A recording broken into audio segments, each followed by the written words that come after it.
अस्सलामुअलैकुम dear students. आज हम चैप्टर 5 स्टार्ट करेंगे जो कि सर्कुलर मोशन के बारे में है। इससे पहले चैप्टर 4 तक हमने लीनियर मोशन को स्टडी किया था और लीनियर मोशन के लिए जो जो क्वांटिटीज मेजरेबल थी जैसे कि डिस्प्लेसमेंट, वेलोसिटी एंड एक्सेलरेशन और जिन लॉज के अंडर लीनियर मोशन परफॉर्म होती है उन लॉज को हमने स्टडी किया था। अब डेली लाइफ में हम देखते हैं कि कुछ चीजें लीनियर मोशन को परफॉर्म नहीं करती बल्कि वो सर्कुलर मोशन परफॉर्म करती हैं। तो सर्कल में जो बॉडी मूव करेगा उसके लिए एक्सेलरेशन की डायरेक्शन ऑलवेज चेंजिंग होगी, क्योंकि सर्कल में मूव करते हुए बॉडी के लिए एक्सेलरेशन हमेशा अपनी डायरेक्शन चेंज कर रहा होता है और एक्सेलरेशन चूंकि एक वेक्टर क्वांटिटी है तो बेशक इसकी मैग्नीट्यूड कांस्टेंट भी रहे लेकिन इसकी डायरेक्शन के चेंज होने की वजह से ये क्वांटिटी वेरी कर जाती है। तो जब एक्सेलरेशन कांस्टेंट नहीं रहता फिर हम लॉज ऑफ मोशन या इक्वेशंस ऑफ मोशन को मॉडिफाई करते हैं for circular motion.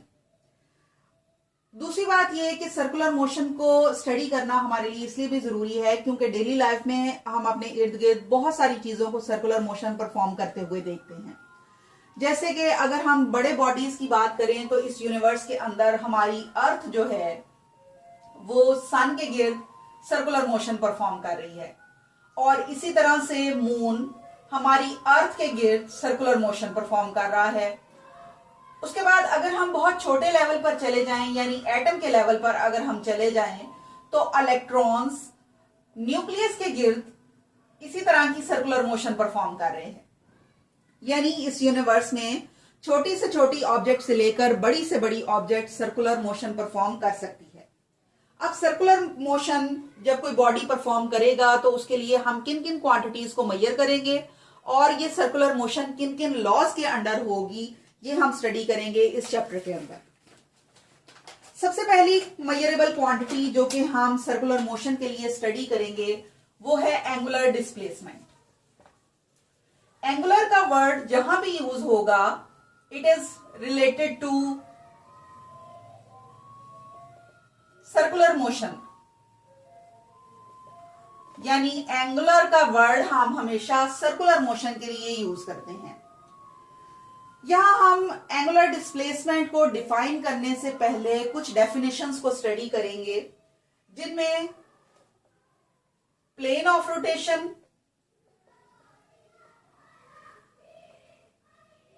Pivot point या पॉइंट ऑफ रोटेशन और तीसरी डेफिनेशन है एक्सिस ऑफ रोटेशन। इनमें प्लेन ऑफ रोटेशन जैसे कि हमने पीछे प्लेन्स पढ़े थे, जैसे अगर हम 2 डायमेंशनल मोशन की बात करें तो हम ज्यादातर एक्स वाई प्लेन की बात करते हैं और अगर हम इन स्पेस मोशन की बात करें तो फिर हम कार्टेशियन कोऑर्डिनेट्स को यूज करते हैं जिनमें 3 डायमेंशंस होते हैं एक्स वाई और जी। इसमें से अगर हम कहें कि 2 डायमेंशनल मोशन हो रही है यानी सर्कल में मोशन हो रही है तो हम प्लेन ऑफ रोटेशन कहेंगे इस एक्स वाई प्लेन को। उसके बाद पाइवोट पॉइंट जो है ये ज्यादातर इन दोनों एक्सेस के मिलने वाले पॉइंट को कहते हैं, यानी वो पॉइंट जिसके अबाउट बॉडी रोटेट करेगा, इसीलिए इसको हमने पॉइंट ऑफ रोटेशन भी कहा है और इसी का नाम पाइवोट पॉइंट भी है।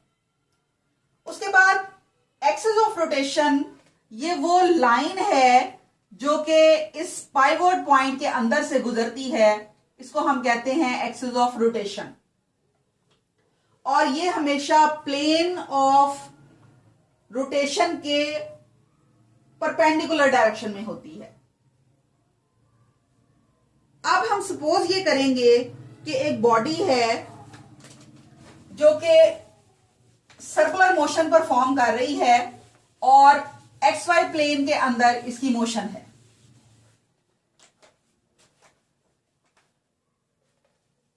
यानी ये सर्कल में मूव करता हुआ बॉडी है जिसके लिए हमने ये पाइवोट पॉइंट और ड्रॉ किया है और एक्स वाई प्लेन के अंदर ये मूव कर रही है। और इनिशियली अगर हम कहें ये ऑब्जेक्ट P1 पर है तो सेंटर से इसका फासला r होगा, और कुछ टाइम गुजरने के बाद यानी t टाइम पर ये P1 पे है तो t प्लस डेल्टा t जब अगला टाइम इंटरवल गुजर जाएगा तो ये अपनी पोजीशन चेंज करके P2 पॉइंट पर पहुंच जाएगी। अब यहां से P2 पॉइंट जो है एक्स एक्सेस से जब आप इसका डिस्प्लेसमेंट लेंगे तो ये थीटा होगा,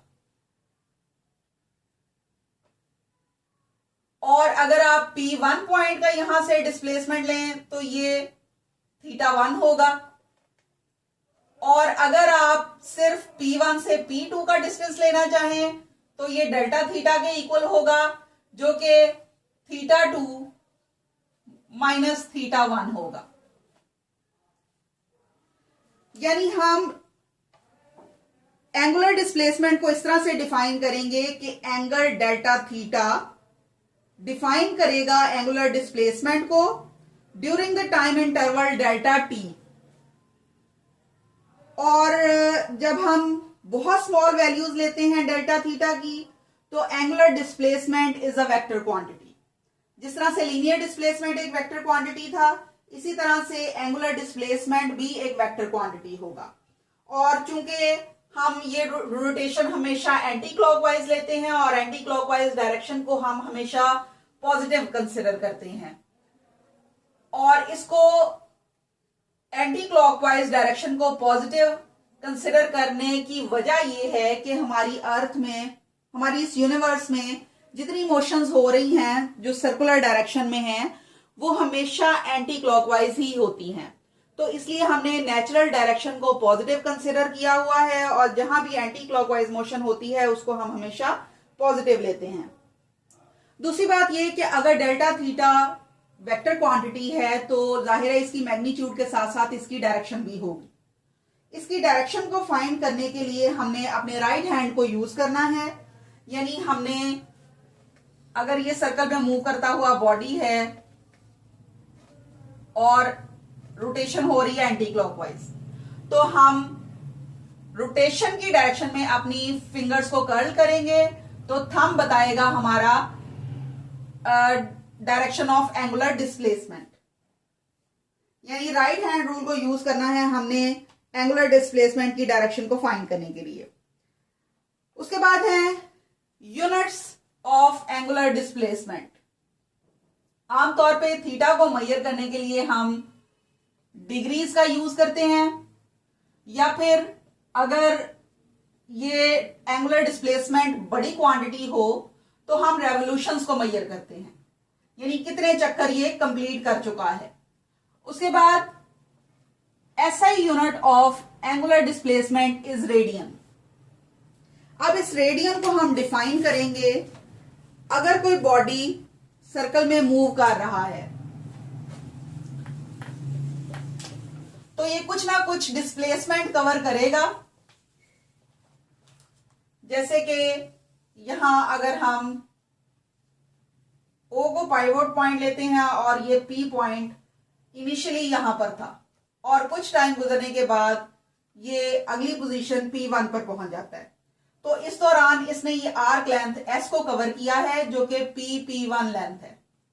और अगर इसका पाइवोट पॉइंट से फासला R हो तो हम इस ट्रायंगल को नियरली राइट एंगल ट्रायंगल में चेंज करेंगे। यानी हम अप्रोक्सीमेशन को यूज करेंगे, इस आर्क लेंथ को हम सीधी लाइन से रिप्लेस कर देंगे और इस ट्रायंगल के लिए tan ऑफ थीटा की वैल्यू फाइंड करेंगे। यहां चूंकि थीटा बन रहा है सेंटर के ऊपर एंगल, तो tan ऑफ थीटा चूंकि परपेंडिकुलर ओवर बेस होता है, तो यहां हमने परपेंडिकुलर P1 लेंथ को लिया हुआ है और बेस लिया है हमने OP को, और यहां हम स्मॉल एंगल अप्रोक्सीमेशन यूज कर रहे हैं। यानी स्मॉल एंगल्स के लिए tan of theta nearly equal होता है थीटा के, तो tan ऑफ थीटा की जगह हम थीटा पुट करेंगे और P1 लेंथ को हमने लिया है S के इक्वल और ओपी लेंथ जो है वो आर के इक्वल है। तो यहां हमारे पास रिलेशन बन गया theta is equal to S over R. और अगर यहां से एस हम मेजर करेंगे तो ये इक्वल होगा आर थीटा के। अब हमने इनकी यूनिट्स को डिस्कस करना है। यहां हम theta is equal to S over R इस इक्वेशन का यूज करेंगे और सर्कल में मूव करते हुए बॉडी का जो टोटल डिस्प्लेसमेंट ये कवर कर सकता है एक पॉइंट से अगेन उसी पॉइंट तक आने के लिए, वो इक्वल है सर्कमफेरेंस ऑफ सर्कल के। और सर्कमफेरेंस ऑफ सर्कल होता है 2 पाई आर। तो आर नीचे वाला हम एज इट इज उतार लेंगे, आर और आर कैंसिल हो जाएंगे और थीटा इक्वल होगा 2 पाई रेडियंस के, क्योंकि radian is the unit of theta. और ये 2 पाई रेडियन जो है ये सर्कल के लिए 360 डिग्रीज के बराबर होता है।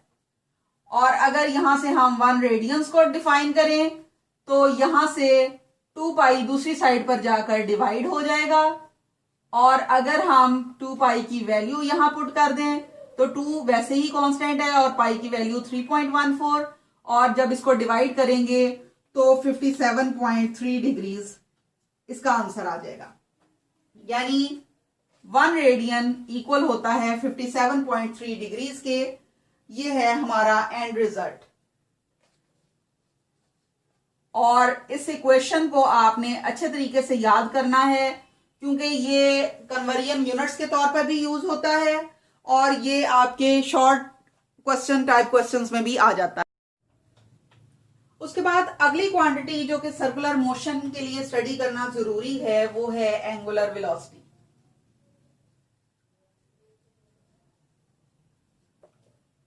और जैसे आप लीनियर वेलोसिटी की डेफिनेशन करते थे कि ये rate of change of displacement होता है, तो इसी तरह से हम एंगुलर वेलोसिटी की डेफिनेशन करेंगे कि ये rate of change of angular displacement होता है।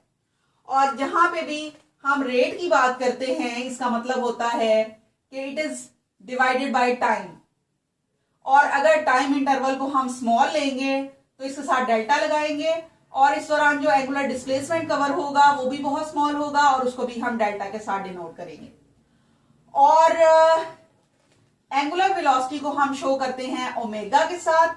और average velocity, average angular velocity equal होती है delta theta over delta T के। उसके बाद अगर हम इसकी इंस्टेंटेनियस वैल्यू या लिमिटिंग वैल्यू डिफाइन करें तो उसके लिए हम इसके ऊपर लिमिट्स अप्लाई करेंगे कि डेल्टा टी बहुत स्मॉल है, इतना कि तकरीबन 0 के बराबर है, और इस दौरान जो डिस्टेंस कवर होगा उसको लिखेंगे डिवाइडेड बाय टाइम। तो ये कहलाएगी लिमिटिंग वैल्यू और instantaneous value of angular velocity. उसके बाद एंगुलर वेलोसिटी भी वेलोसिटी की तरह ही एक वेक्टर क्वांटिटी है, और ये वेक्टर क्वांटिटी चूंकि एंगुलर डिस्प्लेसमेंट से निकली है तो एंगुलर डिस्प्लेसमेंट की डायरेक्शन में ही इस एंगुलर वेलोसिटी की डायरेक्शन होगी। यानी इसके लिए भी हम राइट हैंड रूल को यूज करेंगे और कर्ल करेंगे अपनी फिंगर्स को along the direction of rotation, तो थंब हमें बताएगा हमारी एंगुलर वेलोसिटी की डायरेक्शन। उसके बाद इसकी यूनिट्स को डिफाइन करेंगे। क्योंकि हमने थीटा को मेजर किया था रेडियंस में, तो यहां हम टाइम का यूनिट लगाएंगे सेकेंड। तो radian per second is the unit of angular velocity. यानी SI unit of angular velocity is radian per second. अगर हम बड़े यूनिट्स की बात करें तो एंगुलर डिस्प्लेसमेंट का बड़ा यूनिट हमने रेवोल्यूशन पढ़ा था, और रेवोल्यूशन चूंकि एक बिगर यूनिट है तो इसको कंप्लीट होने में सेकेंड्स नहीं लगेंगे बल्कि कई मिनट्स लग जाएंगे। तो हम एंगुलर वेलोसिटी का यूनिट उस वक्त रेवोल्यूशन पर मिनट लेंगे।